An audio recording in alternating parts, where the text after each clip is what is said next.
Welcome to Paradigm Playbook, the podcast on the business of sports. With 50 plus years of experience, Steve Cook shares insights weekly, featuring top playmakers shaping the industry. Get ready to script your next play. Now, here's your host. Hello and welcome to Paradigm Playbook. I'm your host, Steve Cook, and this week I have with me Christie Copeland, who's been on the podcast before. If you're a regular listener, you've seen Christie. Christie and I work together at Third Level Consulting, but in kind of different areas. Christie's a marketing expert, and I'm not. That's where we're going to start out today, and we're going to try to, kind of ease into a little bit of marketing discussion, big picture marketing, and then a little bit into branding. With that, Christie, you want to introduce yourself in your own words to the audience? Sure. Hi. Thanks for having me back, Steve. It's always fun to be on the podcast. And I used to own a gymnastics club in Michigan. I owned that for 19 years. I was a so-so gymnast before that in my teen and young years, merged into corporate America as well from my college degree. So I'm a data analyst by day and a consultant on the side right now. And when I retire, I hope to consult full-time. I work with Third Level, swim consultant, a lot of the child activity companies, but also some other service-based businesses like Chamber of Commerce and a literacy company. So since I sold the gym, I've really made an effort to learn as much as I can about marketing and technology related to marketing. So hopefully I can share something today that someone can take away and learn something from. And speaking of that, I should make notice, I'm broadcasting today from Cincinnati, which is not my usual home, but I'm at Jeff Metzger's boot camp, which those of you that are in gymnastics, swim industry may be aware of, but he has a small business boot camp. So it's always good. I get to speak a little, teach a little, and learn a lot. So it's exciting to be here.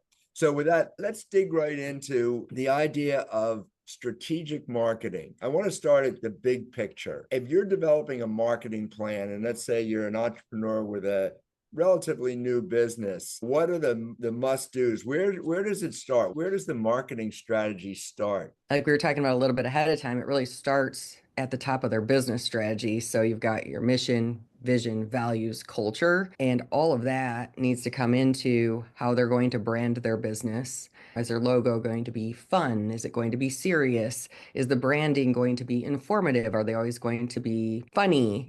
So those things I think carry over into the big picture when they're starting to determine how they're going to speak to their customer. I mean, that's really at the very top level before you start to build out, What am I going to spend my money on? All of those different things. Those that listen to the 2-minute drill this week, I highlighted a book called Zag, and Christy and I have just been discussing that book. And Marty Neumeyer, the author of that book, his basic thing is what differentiates you from the others. So his tagline is, when everybody else zigs, you zag. But he's also very clear that your brand is what other people say you are. If you want your brand to be, we're very customer friendly, that's a good thing. But if you don't exhibit that, then it's not your brand. Where branding and marketing ties together so closely is you have to understand what your brand is, and then how do you visualize that?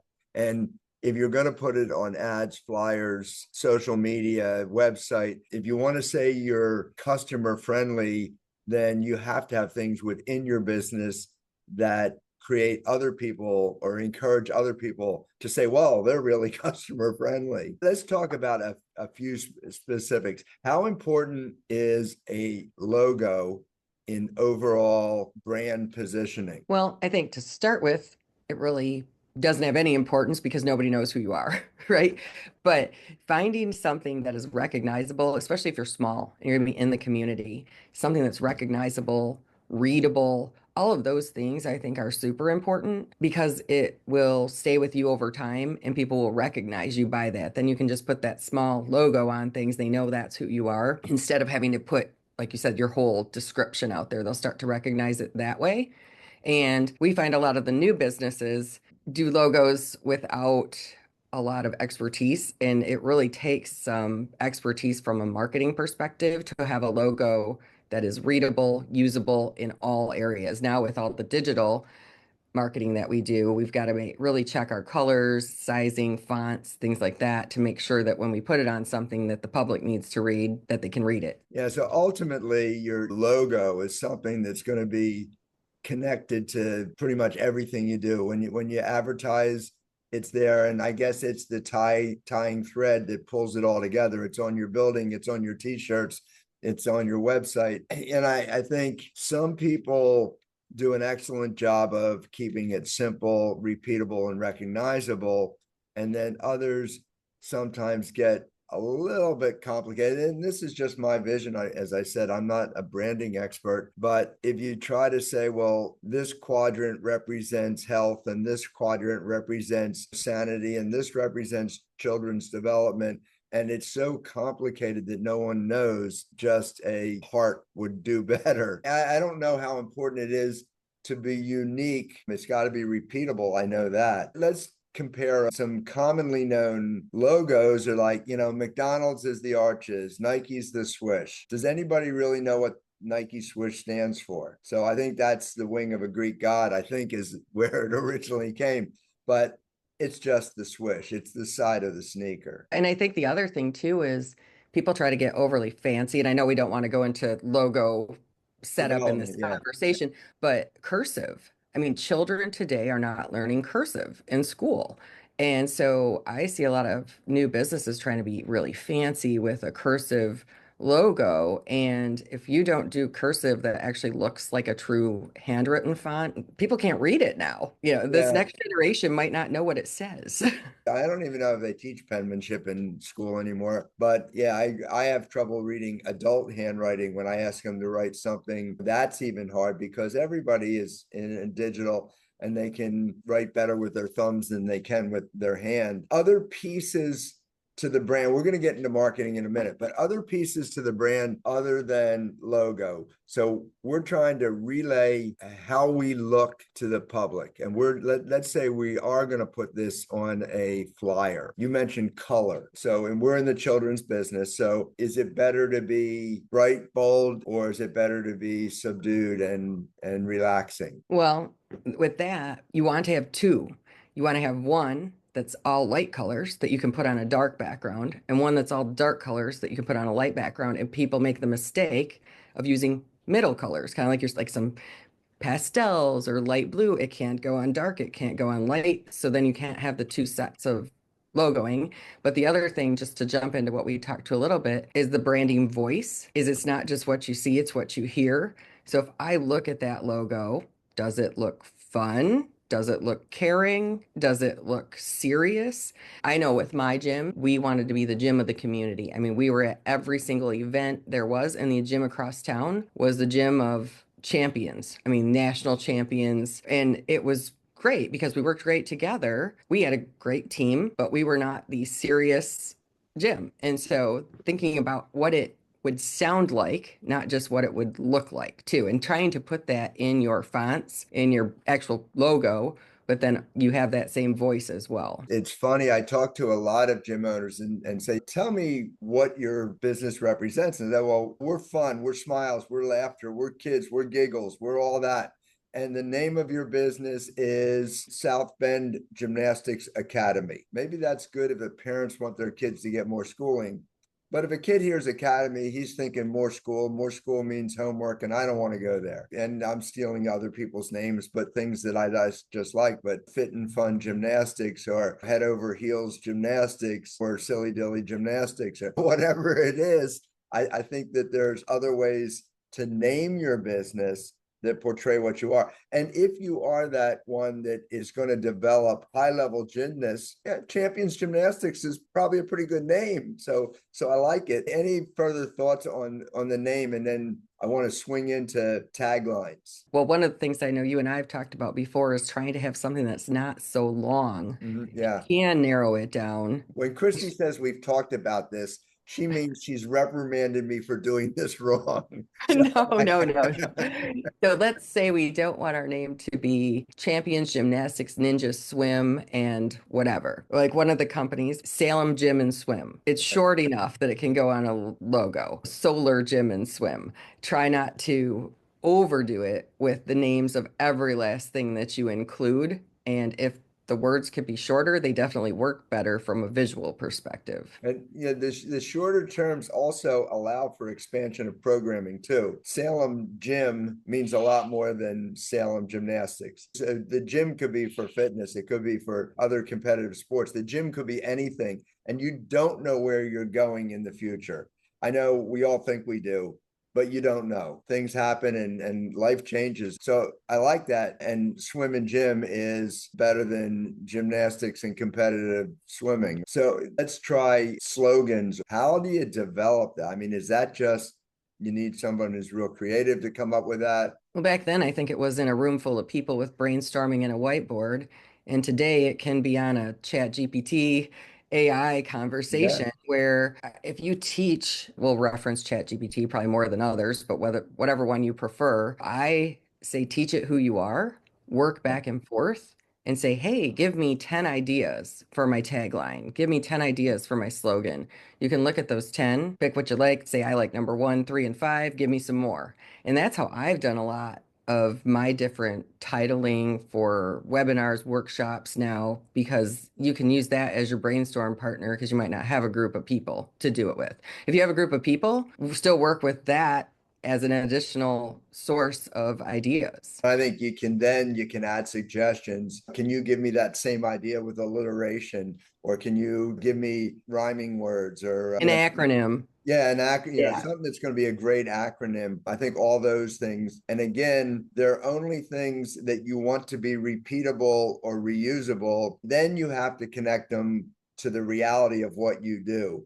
So like our slogan at Grand Slam is we take your fun seriously. So we don't say we're going to make you a champion or we're going to get you a college scholarship. Your fun is serious business to us. That's what we're working all the time. How many different places is your brand represented? You figure if you're actually someone that's not just a digital company, we're talking mainly someone who's a physical company, the physical location. What does the community see? All of your digital marketing, your website, and really making sure all of those different things align. I mean, I only touched on a few, but there's so many. Wherever you're going to exist, it needs to be. So physical and digital, virtual, all of that. Is that where you're going? So as the whole world's gone digital and video and all that, what about the old school snail mail, printed flyer, sign on the wall?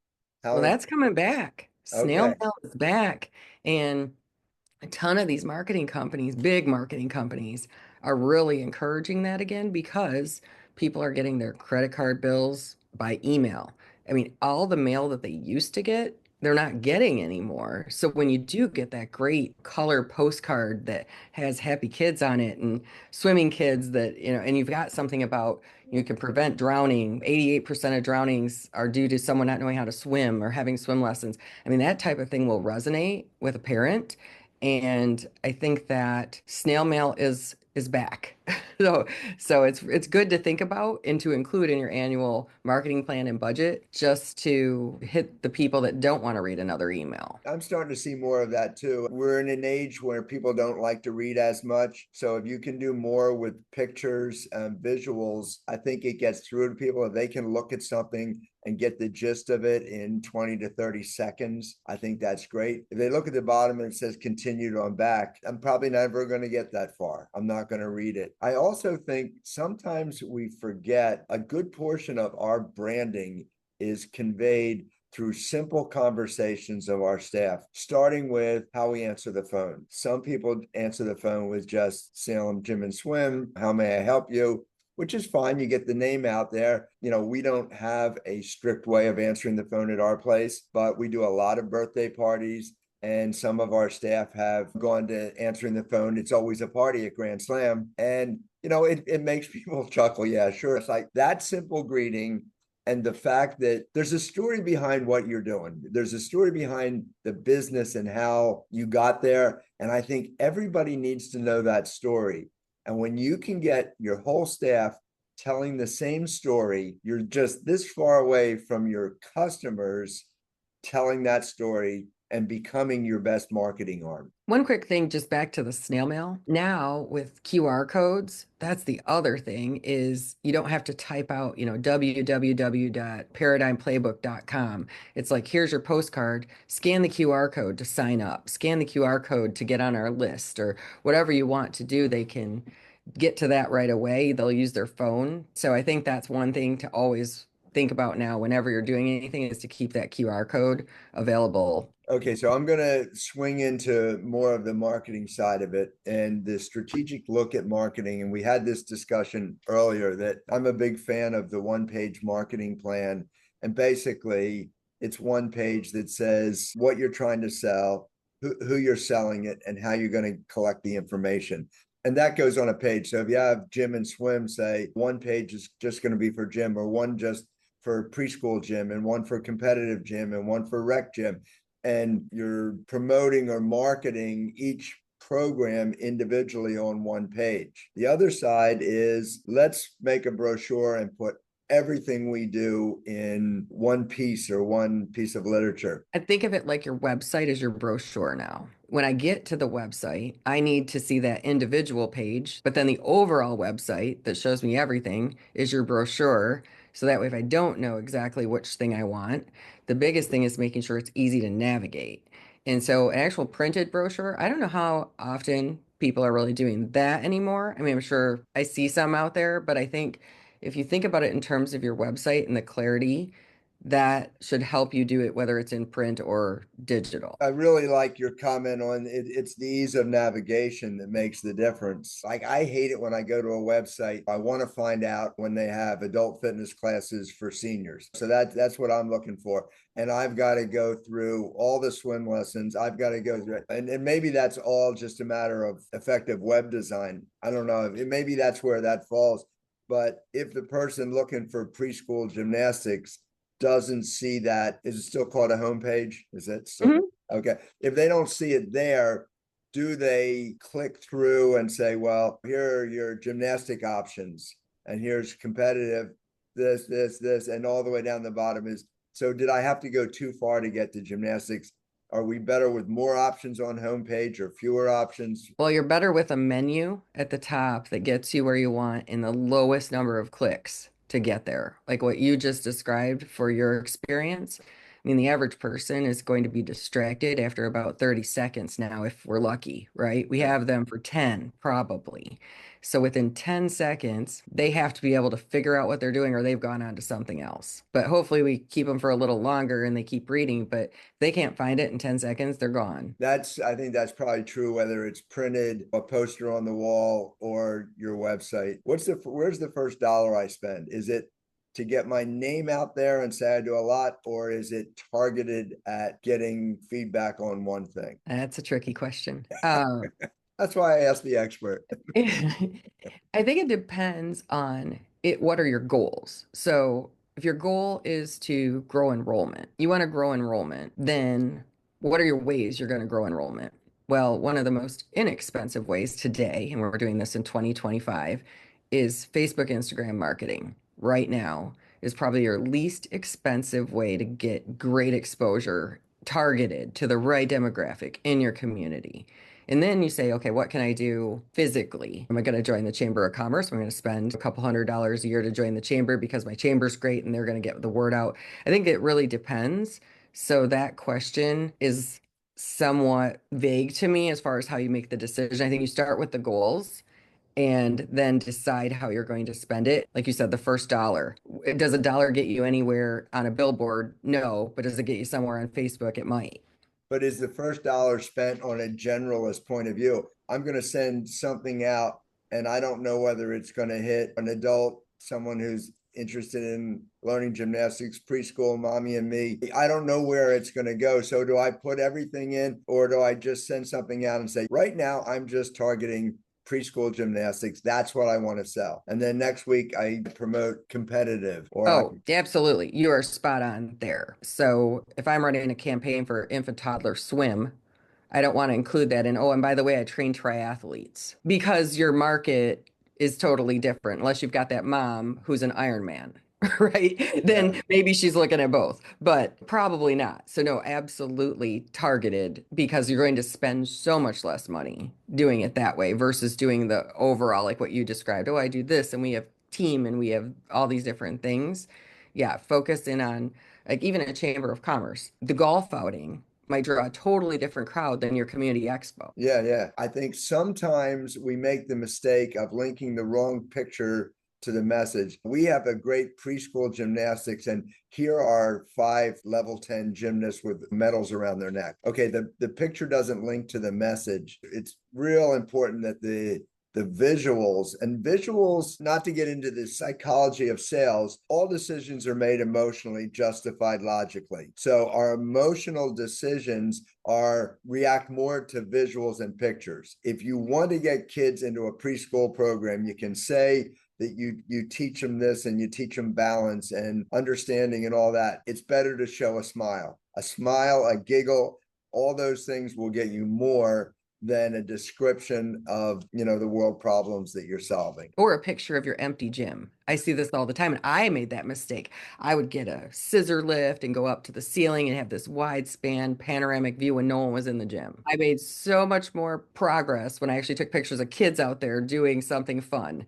But yeah, you think, oh, I'm going to do a picture, a wide angle of my pool when no one's there. You Yeah. really want to show it when people are there enjoying and how it's set up and that sort of thing. You're spot on that. I remember the biggest thing that people advertised was the number and size of their pits in the gymnastic world. I remember that was a big thing. I could go on a separate tangent on that because that's an expense that is a very high expense. Okay, so we're running out of time. This happens all the time. We will continue this. And next time you come on, Christy, remind me, I want to dig down into the nitty gritty of developing a Facebook ad and how do you place that? I mean, the dynamics of how you do that, I think, are important. We don't have time to get into that today, but in the general strategy of marketing, do you have any last words or advice? A lot of our audience, they're entrepreneurs, business people, but they're running small businesses, so they don't have huge budgets. So what's your advice on how to look at it, how to decide what to do? Well, I think the biggest thing I see is not planning it out. Actually, I'm getting ready to put together a presentation on how to create your annual marketing plan because so many entrepreneurs are like, oh my gosh, I'm plunging the toilet and now I'm creating a Facebook ad. Now I'm doing this. Is create that plan with some goals. That way you know what you're supposed to do when Yeah. versus, trying to fly by the seat of your pants and everything's on fire and then you miss things that are important. So really trying to get it laid out so you know what's coming next versus just going, oh no, there's a community fun fair and it's next week. What are we gonna Yeah. do? Well, it's interesting. I just got done doing a presentation here at boot camp on strategy, business strategy, and I described strategy as the thread that ties all your assets and activities together in the proper order. So that goes to your point of, yeah, I mean, there should be a marketing calendar that says, here's what I'm going to do daily. Here's what has to go out each month. Here's the length of time between when summer camp starts and when I have to start promoting this. That can become a pretty full calendar. It'd be interesting to find out from our audience how many people keep an annual marketing calendar. That's a great point, Christy. And I'm creating a tool that actually they'll be able to use. So Okay. we could even maybe do something with that too. So now you've piqued people's interest. If somebody wants to get a hold of you and say, Christy, what's this tool you're talking about? How can they communicate directly with you? So my company is called Champions Choice Consulting, Okay. just spelled out just like it is, Champions Choice Consulting. Speaking of not doing something short, it's a little longer. So I broke my own rule there, but hopefully easy to remember. And you can reach me via my website or any of my social media channels. Okay. That's Christie Copeland. And I can tell you, Christy has been a tremendous help to me and develop my personal website and a lot of things like that. And if you just want to chat and pick her brain a little bit, everybody, thank you for joining us. We'll be back next week with another topic for small business. Thanks for being part of Paradigm Playbook. Make it a great day. Thanks for tuning in to Paradigm Playbook. Explore more at paradigmplaybook.com. Want to be a playmaker? Contact stephenjcook.com. Share this episode to spread the word about sports industry opportunities. See you next week.